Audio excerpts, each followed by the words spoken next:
Boa noite. O presidente Bolsonaro decidiu substituir 4 integrantes da Comissão de Mortos e Desaparecidos Políticos ligada ao Ministério da Mulher, Família e Direitos Humanos.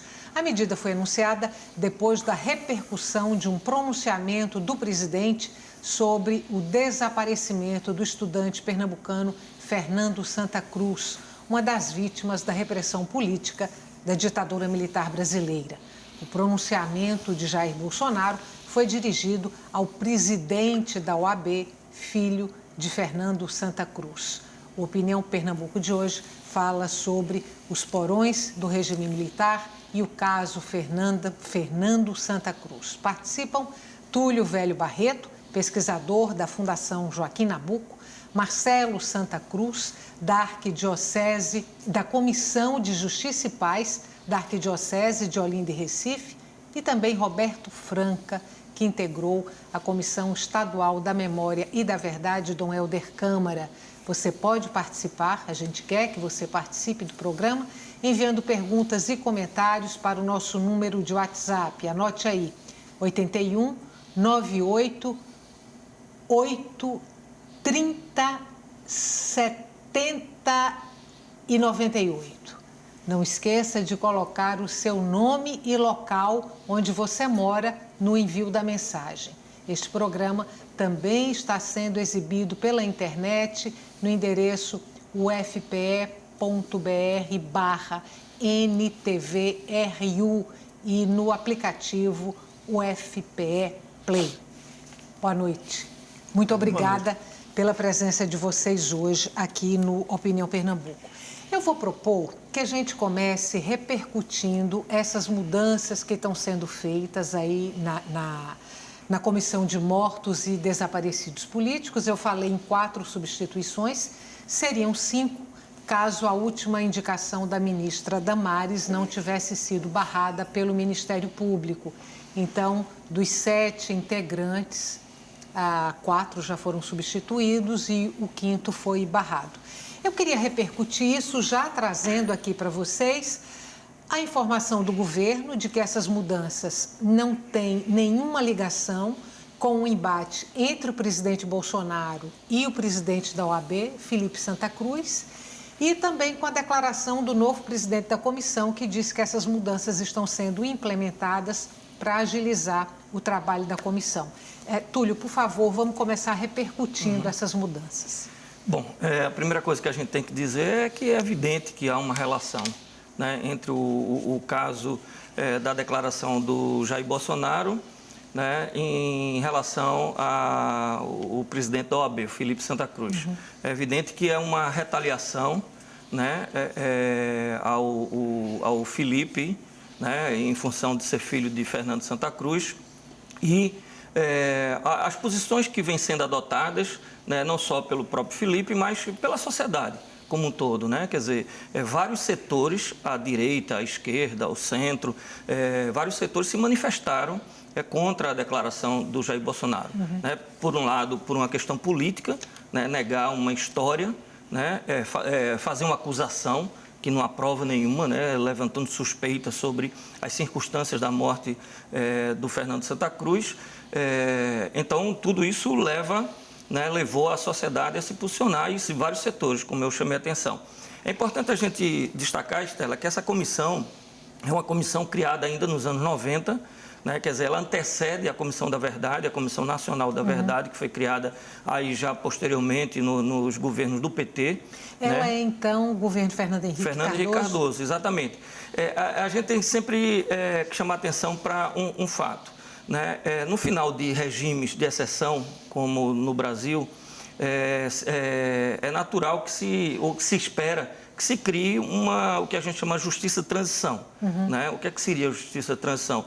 Seria você constituir uma comissão com pessoas que tivessem condições de fazer uma investigação, né, isenta, né, mas baseada nos fatos, na história, dos crimes perpetrado pelo Estado, né, ou por agentes do Estado, ou por agentes paramilitares, grupos paramilitares, mas, sobretudo, aqueles que foram perpetrados pelo Estado.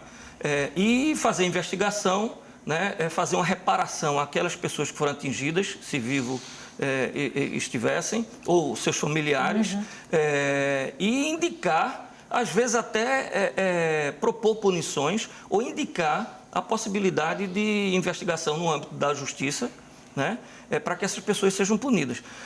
E não jogar a história para debaixo do tapete. Né? Quer dizer, no Brasil foi isso que aconteceu. Né? Se postergou muito, né, o estabelecimento em função da lei da anistia, que é uma aberração, né, é uma coisa atípica, né, não há paralelo no mundo, né, você perdoar aqueles que torturaram, que mataram, sequestraram, etc. Então, em função da lei da anistia, isso retardou bastante. Só nos anos 90 que começa, aí sim, alguma ação do Estado para reparar, para tomar alguma iniciativa com relação a tentar estabelecer algo que fosse semelhante ou no âmbito de uma justiça de transição. E esse processo só teve mais avanço já no governo Dilma mesmo, né? Quando é feito o terceiro Plano Nacional de Direitos Humanos, constituída a Comissão Nacional da Memória e da Verdade. Embora tenha começado lá no governo Fernando Henrique Cardoso. Sim, com aquela comissão. Ainda me referindo a essas mudanças que estão sendo implementadas, que expectativas vocês guardam em relação ao andamento dos trabalhos da comissão? É de se esperar, como promete o novo presidente, que esses trabalhos sejam agilizados ou que esses trabalhos sejam retidos? Em que expectativa vocês guardam em relação ao trabalho da comissão daqui para frente? Essa comissão não é uma comissão de governo, é uma comissão de Estado. Então, essa comissão foi criada em 95 e ela estava cumprindo a determinação da Corte Interamericana de Direitos Humanos, que era localizar as pessoas que foram mortas na guerrilha do Araguaia e também na cidade. Então, ela fez várias viagens de inspeção lá em Araguaia, é formada essa comissão por um representante do Ministério da Defesa, por um representante da Câmara Federal, que inclusive foi substituído, mas não foi indicado pela Câmara, possivelmente vai ser reformulada essa decisão, por um representante da Procuradoria da República, representante do Ministério da Justiça e tem mais 2 ou 3 representantes por livre indicação do Presidente da República. No entanto, essas representações são indicadas, uma é indicada pela Procuradoria, que está lá, mas outra é indicada por pessoas que têm conhecimento e identidade com a causa. Então, os familiares indicou para fazer parte da comissão a Eugênia Gonzaga, que é procuradora da República. Que era presidente da comissão. Que era presidente da comissão, porque aí quando você indica essa pessoa do livre nomeação, pode indicar para ser a presidente da comissão. Então, é uma procuradora da República, etc. E foi indicado pelos familiares ainda no governo Dilma. Foi nomeada presidenta. Teve outros, anteriormente, outros presidentes ou presidenta da comissão. E os outros 2 que foram substituídos, era a Rosa Cardoso, que foi da Comissão da Anistia, uma advogada, né, e mais uma outra pessoa. E colocaram 2 militares, todos eles, um deles faz apologia, defende o brilhante Ustra igual ao Bolsonaro, né? E dizendo que vai reescrever e vai contar a verdadeira verdade que há em relação aos desaparecidos. Essa não é a finalidade dessa comissão. A verdade foi contada, foi narrada na Comissão da Verdade, que é uma outra comissão. Existia uma outra comissão, que é a Comissão da Reparação, a Comissão da Anistia. E a morte desaparecida vem desde 95. Então, o Ministério Público vetou a indicação que o Bolsonaro fez. Por quê? Porque o Conselho Superior do Ministério Público é que indica o seu representante. E não pode o presidente da República indicar o seu livre-arbítrio, escolher alguém para ser representante do Ministério Público, porque a pessoa é procurador, faz parte do Ministério Público. Teria que partir da instituição, por isso foi vetada essa indicação. Agora, o importante disso tudo é que a comissão está descaracterizada, porque a comissão tem que ter pessoas com conhecimento, pessoas isentas, e não com política partidária ou por identidade ideológica. Então, essa comissão, principalmente a presidente, mas a comissão é um colegiado, estava localizando as pessoas que foram mortas na Guerrilha do Araguaia e também as pessoas que foram sepultadas ou ocultados seus restos mortais no cemitério de Perus, em São Paulo. Então, tem 47 pessoas que estão sendo verificados se estão no cemitério de Perus. Desses 47, já 4 ou 5 já foram identificados que estavam lá no cemitério de Perus. O último foi Aloysio Palhano, que era um sindicalista e está no cemitério de Perus. E um deles, quer dizer, entre os 47 investigados, está justamente o Fernando Santa Cruz, porque há uma versão de que, há 2 versões para o desaparecimento de Fernando. Há aquela que está no livro de Memória de uma Guerra Suja, que é do Cláudio Guerra, que ele teria sido incinerado, etc. E uma outra versão que ele teria sido levado para São Paulo e foi entregue ao grupo de Fleury e teve num centro de extermínio que existia em São Paulo, Fazenda 31 de Março, e estaria possivelmente no cemitério de Perus. Então, esse laboratório que investiga essa questão, ele tem também um outro laboratório no exterior e na Holanda que também faz esse trabalho. Esse laboratório, ele é bancado pelo governo federal, tem pessoas altamente qualificadas, peritos, etc., fazendo esse trabalho, e vários funcionários. A Prefeitura de São Paulo entra também com a alocação do imóvel, e as emendas de parlamentares, entre elas a Luiz Erundina, colocou 2 milhões, etc. Mas há 2 meses atrás, o governo federal retirou todos os técnicos e hoje estava com muita dificuldade esse trabalho que estava sendo exercido desde a época do que Luiz Erundina foi prefeito e que descobriu a vala comum do cemitério de Perus. Deixa eu chamar Roberto Franca aqui para a nossa conversa, aproveitando uma deixa que você trouxe aqui. Primeiro, você falou da mudança de perfil dos integrantes da comissão, né? Que essa comissão estaria sendo descaracterizada. Depois você falou de emendas parlamentares. O sustento dessa comissão, das atividades, vem uma parte da União e uma parte de emendas parlamentares. E muitos desses parlamentares que contribuem com emendas para a manutenção da comissão são parlamentares de oposição. Você tem ali o PCdoB, você tem o PT, você tem o PSOL, você tem o PSB.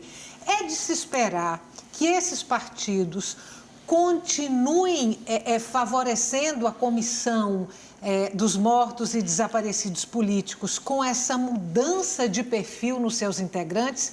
E se essas emendas parlamentares deixam de favorecer a comissão, como é que ela vai andar?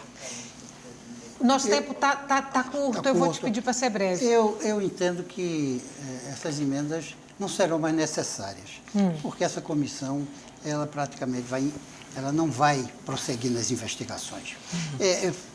Marcelo se referiu há pouco que os membros da comissão devem ser isentos, mas todos devem partir do pressuposto que nós tivemos uma ditadura civil-militar.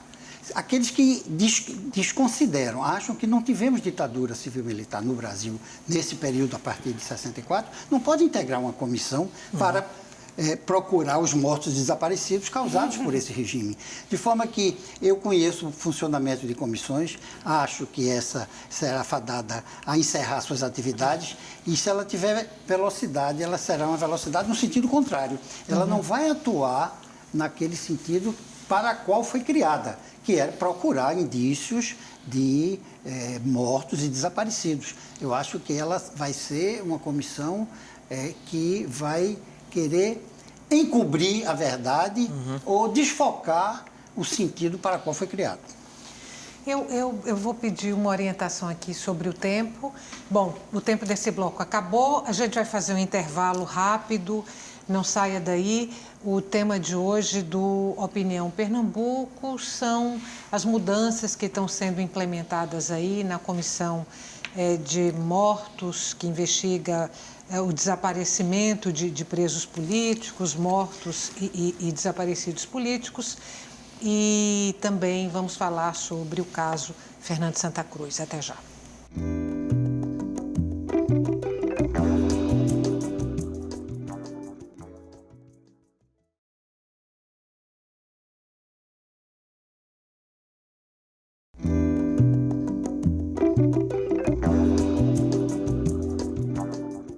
Estamos de volta com Opinião Pernambuco. Nós conversamos hoje com Túlio Velho Barreto, pesquisador da Fundação Joaquim Nabuco, Marcelo Santa Cruz, da Comissão de Justiça e Paz da Arquidiocese de Olinda e Recife, e também Roberto Franca, que integrou a Comissão Estadual da Memória e da Verdade, Dom Helder Câmara.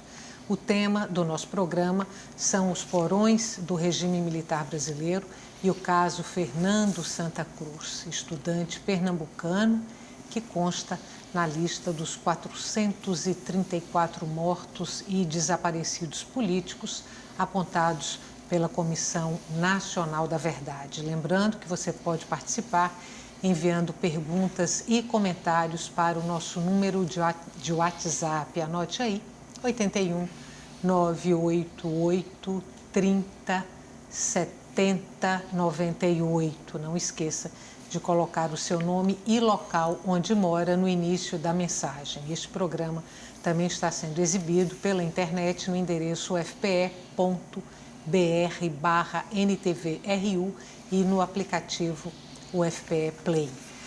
Bom, a gente falou no primeiro bloco sobre as mudanças que estão sendo implementadas aí na Comissão dos Mortos e Desaparecidos Políticos e toda essa polêmica surge, essas mudanças aparecem depois de uma fala do presidente Jair Bolsonaro, em que ele dizia que Felipe Santa Cruz, presidente da OAB, seu sobrinho, né?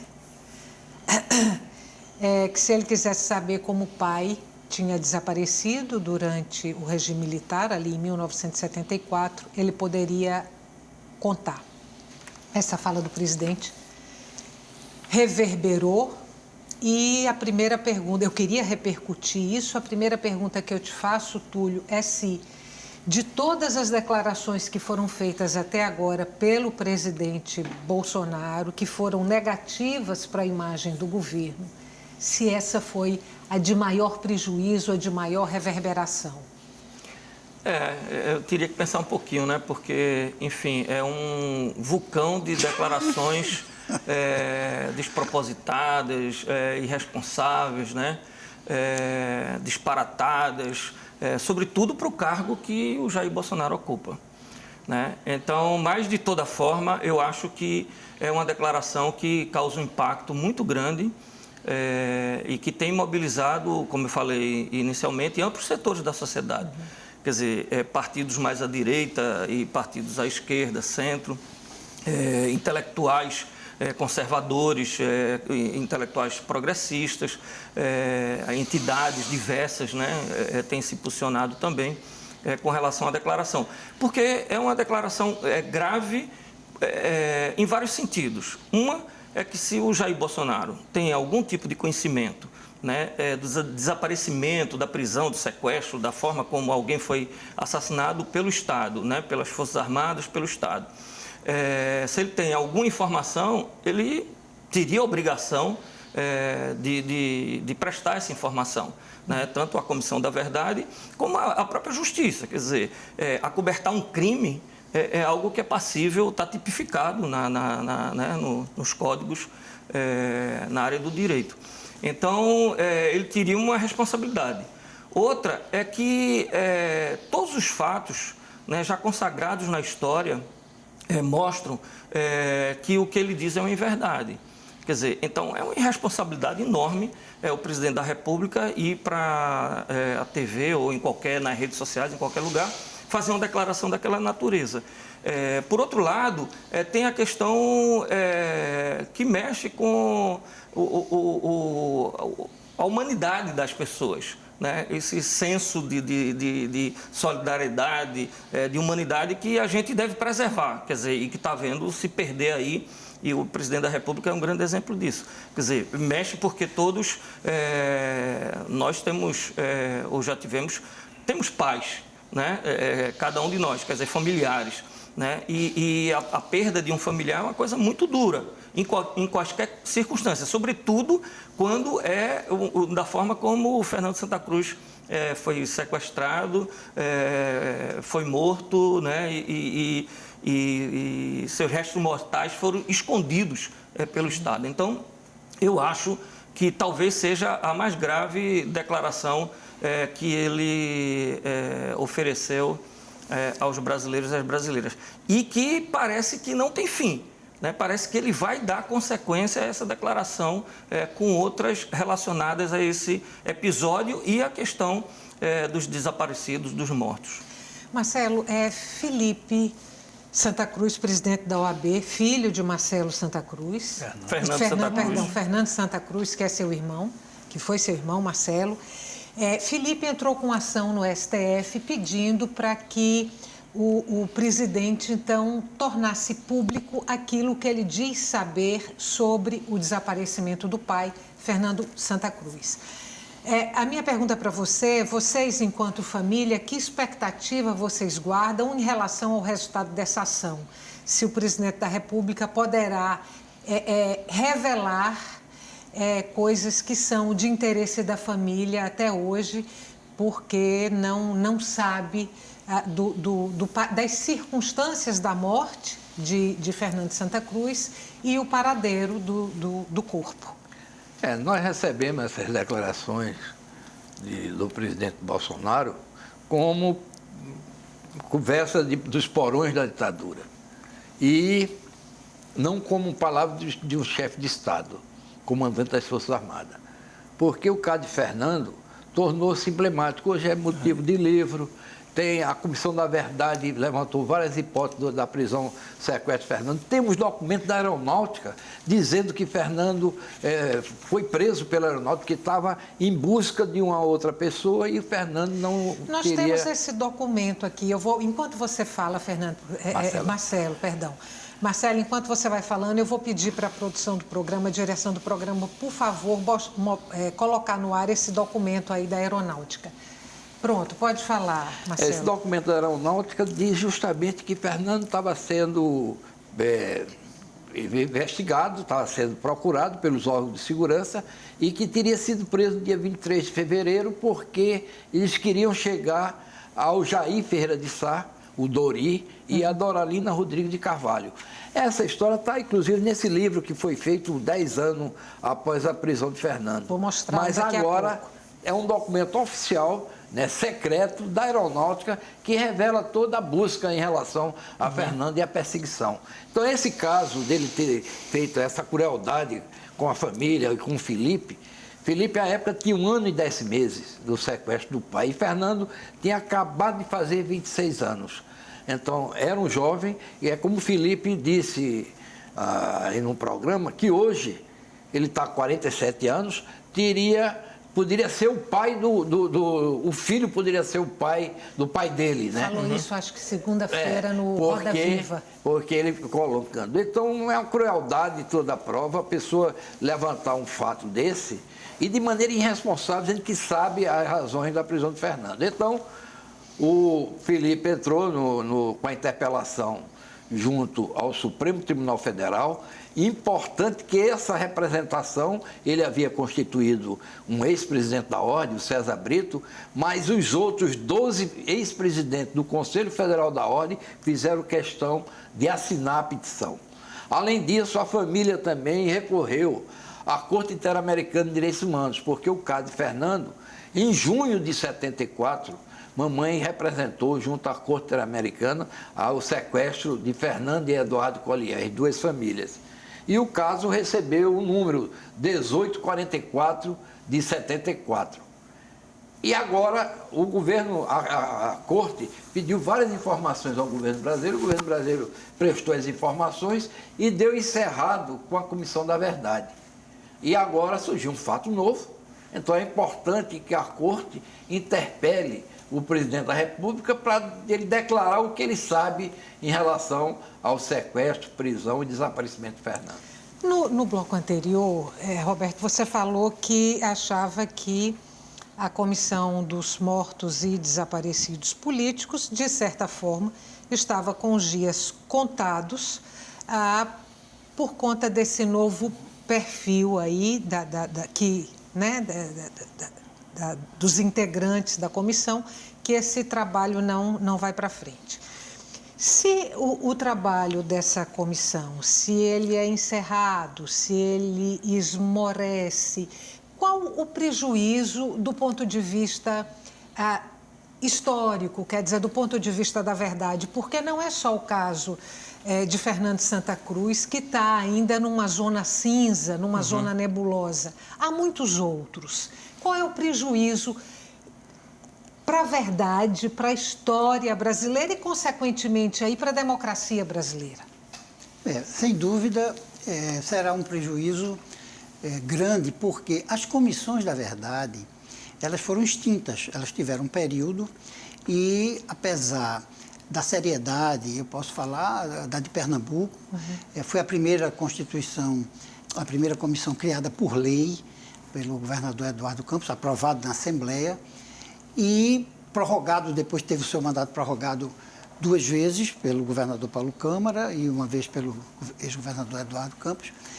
Ela trabalhou com historiadores, com a equipe 9 membros e 9 assessores, né? Tivemos historiadores como Socorro Ferraz e Vera, que ajudaram, enfim. Apesar disso, a gente reconhece que o trabalho não foi exaurido. 30 anos, 40 anos depois, muitos membros, muitas pessoas envolvidas já estavam mortas, outras morreram durante o período de funcionamento da comissão. A comissão não tinha o poder de punir, nem o poder de premiar.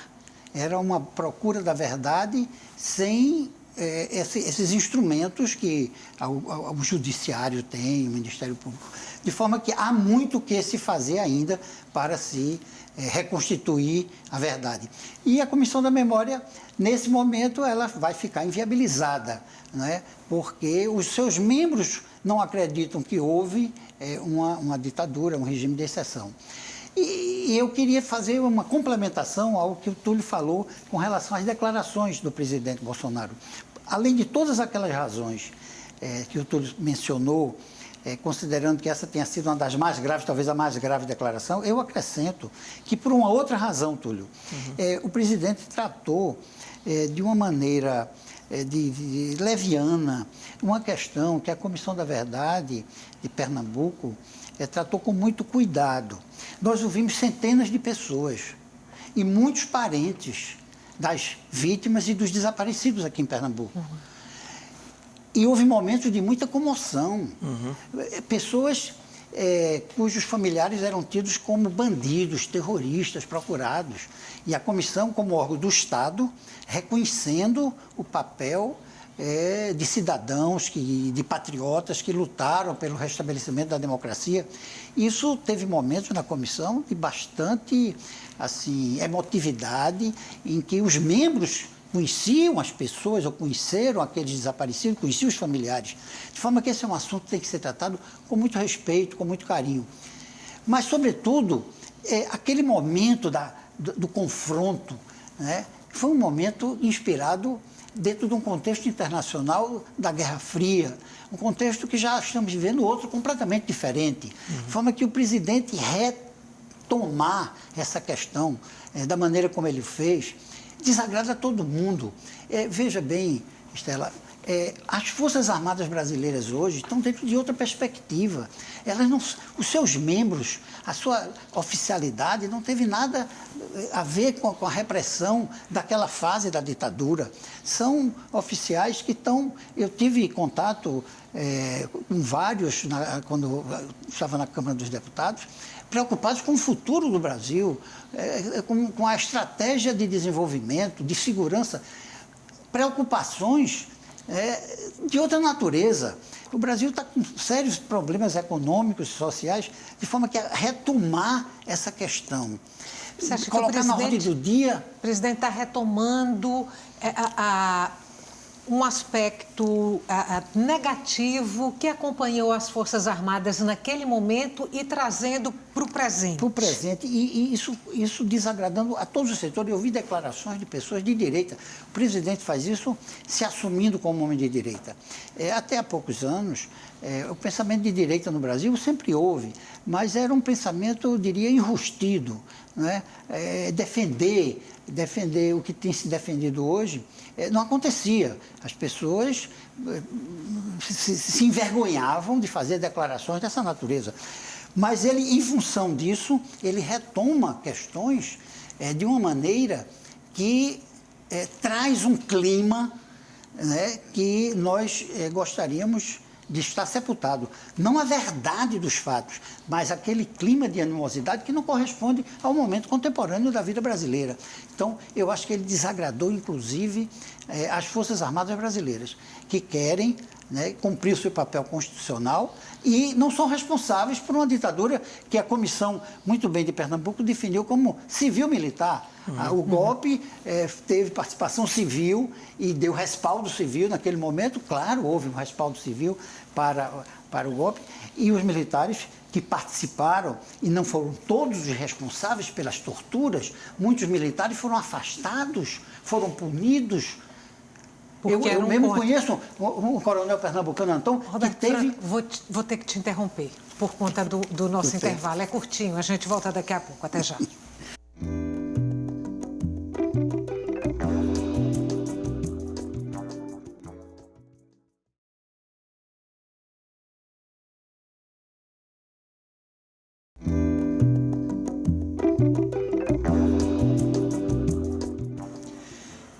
Estamos de volta para o terceiro e último bloco do Opinião Pernambuco. O tema de hoje do nosso programa são os porões do regime militar brasileiro e o desaparecimento de Fernando Santa Cruz, trazido novamente ao debate nacional depois de declarações do presidente Bolsonaro sobre o caso ocorrido em 1974. Participam Túlio Velho Barreto, pesquisador da Fundação Joaquim Nabuco, Marcelo Santa Cruz, da Comissão de Justiça e Paz da Arquidiocese de Olinda e Recife, e também Roberto Franca, que integrou a Comissão Estadual da Memória e da Verdade, Dom Helder Câmara.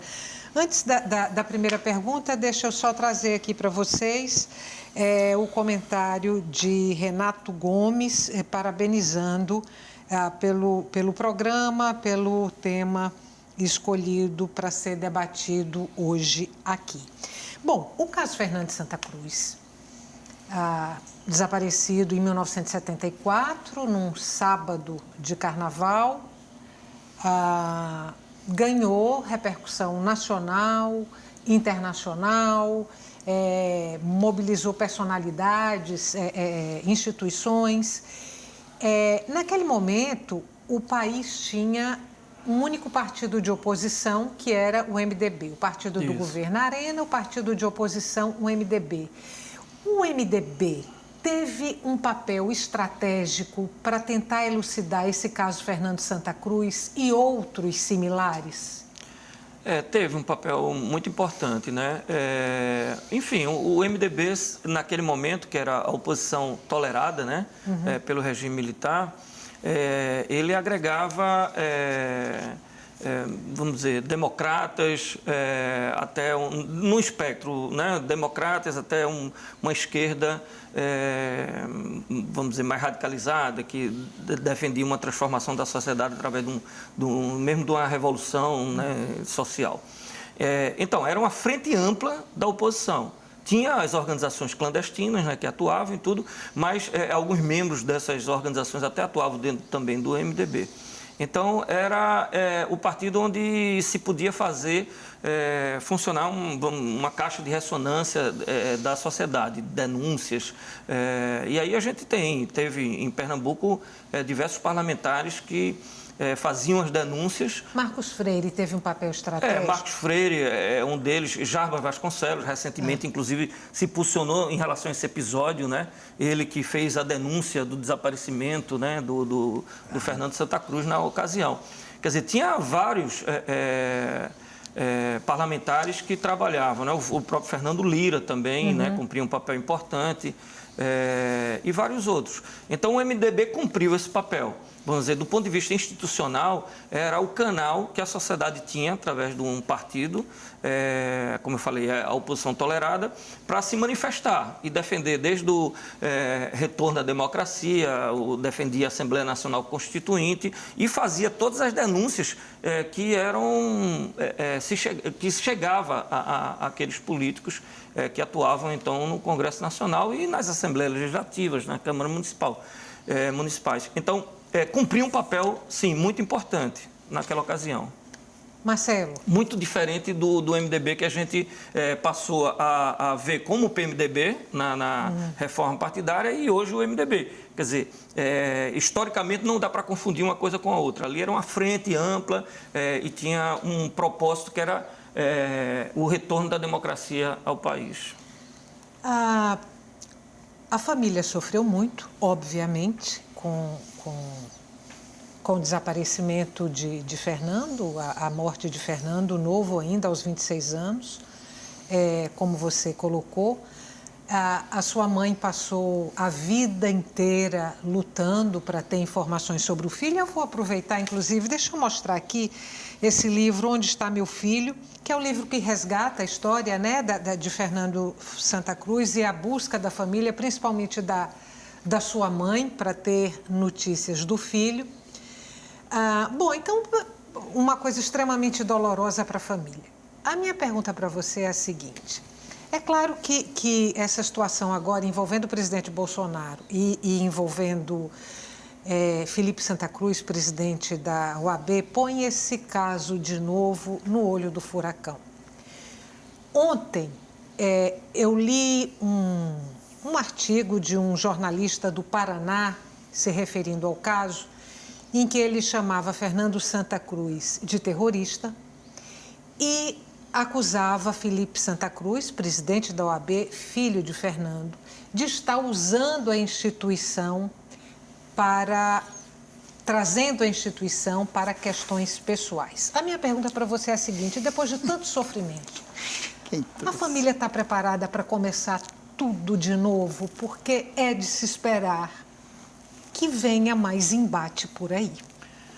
Nós estamos vivendo a nova morte de Fernando Santa Cruz. Mamãe foi a grande figura na busca de Fernando. Mamãe procurou todos esses parlamentares da época, várias autoridades, gente do próprio governo. Mãe esteve, inclusive, com o Golbery do Couto Silva, cobrando o esclarecimento sobre a morte de Fernando, mas, na época, esse encontro foi promovido pelo Dom Evaristo Arnes e estava presente 12 famílias, isso em 75, de pessoas que tinham sido sequestradas e estavam desaparecidas.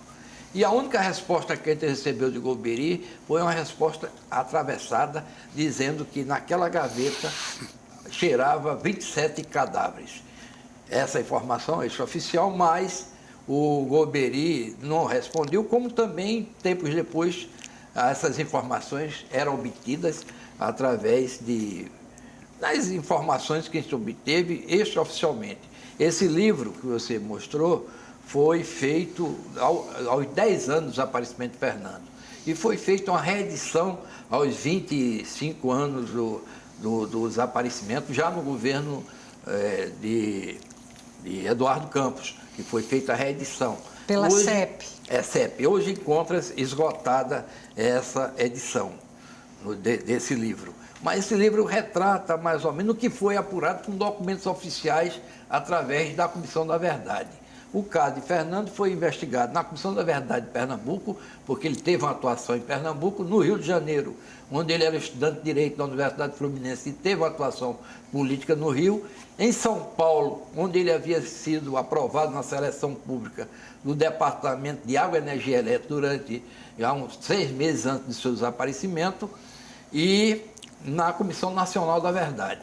Então, é um caso que há várias investigações, todas elas apontam no sentido de responsabilizar os órgãos de segurança, e recentemente foi expedido uma certidão de óbito, um atestado de óbito, em que diz que Fernando não morreu de morte natural, morreu de violência praticada por agente do Estado brasileiro, conforme o relatório da Verdade. Essa certidão foi emitida, expedida, em 30 de junho desse ano. Então, mas foi solicitado no início do ano, porque a Comissão da Verdade é que estava fazendo esse trabalho, inclusive retificando, os atestados de óbito. Uma outra questão também da Comissão da Verdade, se ela funcionasse atualmente, ela está respondendo a questão e aprofundando na investigação em relação a Fernando Santa Cruz e a fala do Bolsonaro. Esse era o papel que a comissão estava levantando e, por isso, foi destituída. Franca. Veja, esse caso de Fernando foi examinado pela Comissão da Verdade de Pernambuco. Nós fomos surpreendidos com a declaração publicada no livro do Márcio Lacerda, um ex... Marcelo. Do Cláudio Guerra. Né? Cláudio Guerra. Do livro do Cláudio Guerra.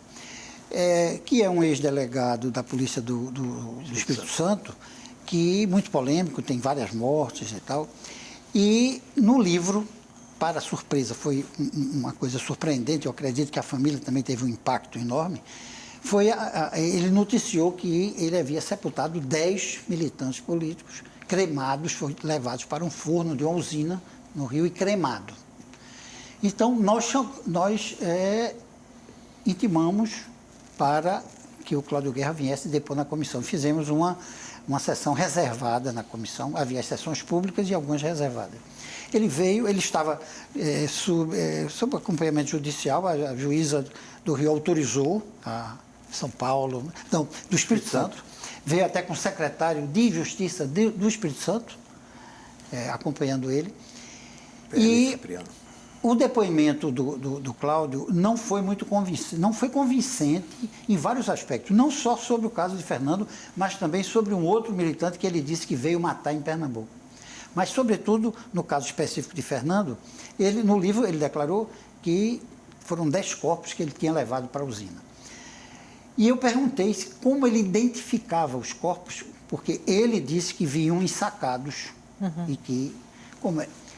E aí ele disse que só havia identificado um dos 10 corpos, que era o do líder do PCB, que foi levado para a Casa da Morte e esquartejado, Davi Capistrano. Fora esse, ele não identificou nenhum deles.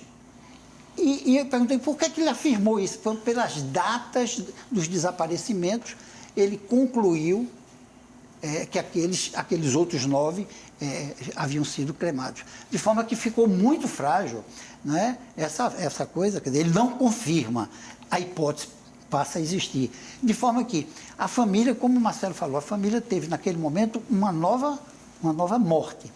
As declarações do presidente Bolsonaro, como falou Túlio, veja, num caso que não está devidamente esclarecido, em que ele afirma que tem informações sobre isso, levou o Felipe a procurar saber, porque até agora a família continua perguntando onde está Fernando. De forma que a declaração dele tocou num ponto que talvez ele nem soubesse onde estava tocando, mas num ponto que não foi esclarecido devidamente as circunstâncias, embora o fato a gente saiba pelo conjunto da obra, como se diz, mas as circunstâncias, porque não ficou em nenhuma das hipóteses caracterizado os detalhes disso. Então, o presidente, se tinha algumas informações, ele deve essa justificativa à família e à nação.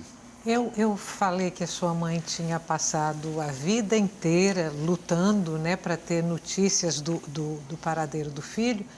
mas não falei que ela morreu aos 105 anos. Um mês atrás, né? Aos 105 anos de idade.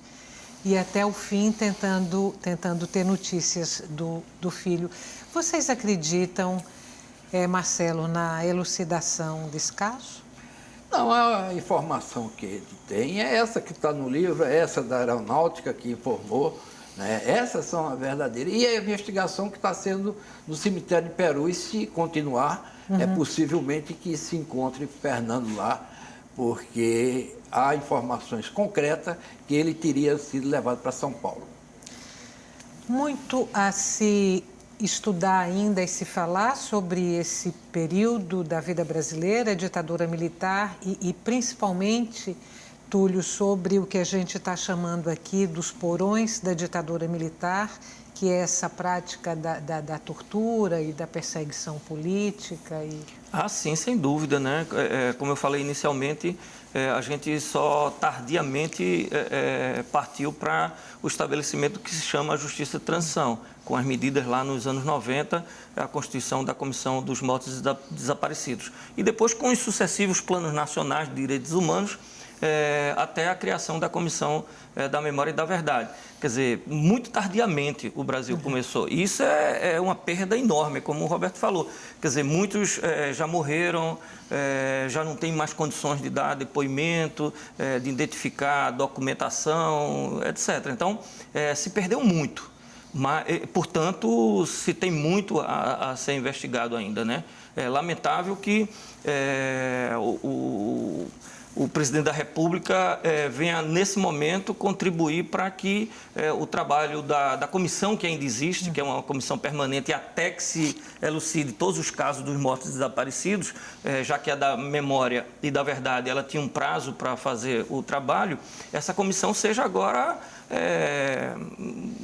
atingida da forma como foi atingida e como o Roberto falou. Quer dizer, não se tem mais nenhuma expectativa diante do perfil dos novos membros escolhidos pelo presidente da República, que essa comissão vá levar às últimas consequências essas investigações.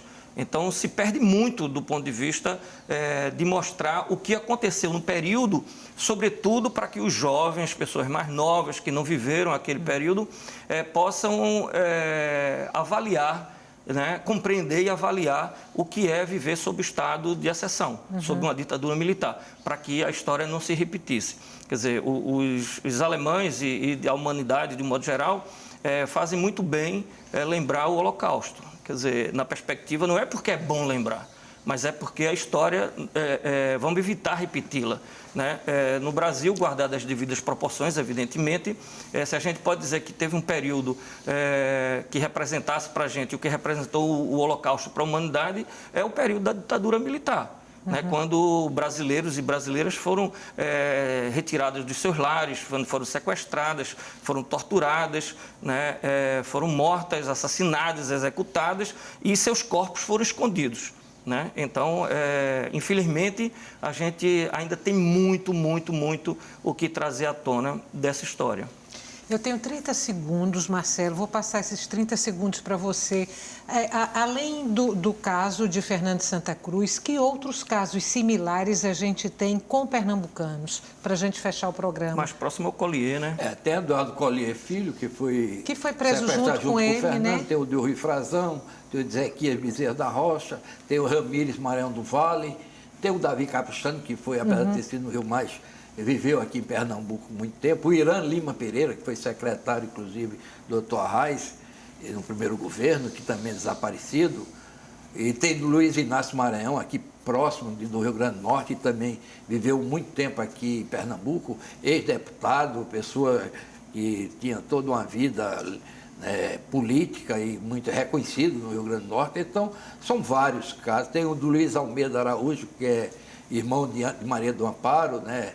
Então, são vários, são 147 casos. Daqui de Pernambuco deve ter uns 12 a 14 desaparecidos e mortos. Né?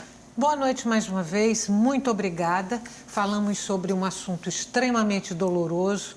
Espero que no futuro próximo possamos estar falando aqui de coisas boas. Muito obrigada. Para você que está em casa, Muito obrigada pela companhia até agora e o Opinião Pernambuco volta amanhã.